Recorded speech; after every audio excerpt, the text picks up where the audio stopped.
Гүлдү кечинде төксө болобу, мамам кечинде төксө жаман болот дей берет дейт. Аябай сүйүнүп ичимден кудуңдап турам да, анткени могул 3-суроо, 4-суроо бул жаш балдардын, мектеп окурмандарынын суроосу да. Жаш балдар ушунча көкүрөктөр ойгонуп, ушундай суроо узатып аткандыгы бул буюрса биздин мамлекетибиздин келечеги ушунчалык жаркын дегенден кабар берет.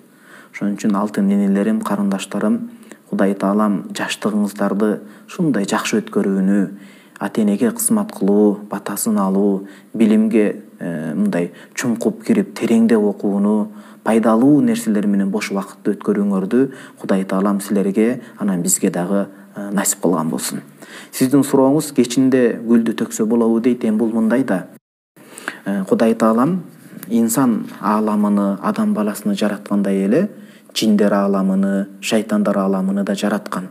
Эми көз менен көрбөгөндөн аларды жокко чыгара албайбыз. Акылыбызды деле, жаныбызды көрө албайбыз, бирок аны эч ким жокко чыгарбайт да. Кудайым Кур'ан-ы Каримде кабар берген, пайгамбарыбыз саллаллаху алейхи вассалам айтып берген жиндер ааламы бар. Анан Аллах Таалам ушундай кылып жараткан экен.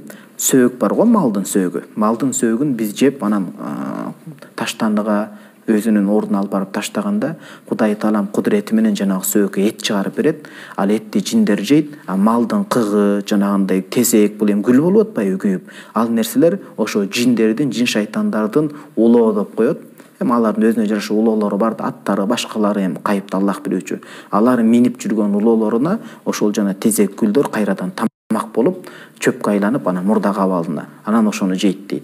Ошон үчүн кыргызда гүлдү кечинде төкпөсүн, гүлдү жерди баспа дегени, алар жин оролошкон жер болот. Ошол жин уялаган жер болот. Ал жерге кечинде чыкса, өзгөчө жаш балага, жаш кызга мындай зыян жетип калышы мүмкүн. Кээде ошо бети кыйшайып калат, коркуп калат, тилден калып калат деген маселе ушул.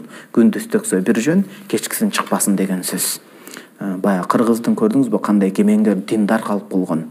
Азыр кээ бир топтор, кээ бир жамааттар келип алып, кыргызчылыкты өзүнчө карманып, анан исламды өзүнчө карманып эмес, исламды каралап, бөлүп түшүнүп атпайбы?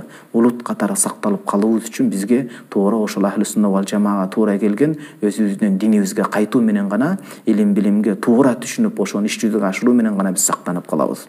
Айтайын дегеним, ата бабалардын сөзү мына ушул хадистерден, пайгамбарыбыз саллаллаху алейхи вассаламдын этият болгула, жин илешип калбасын дегенинен айтылган сөз болот.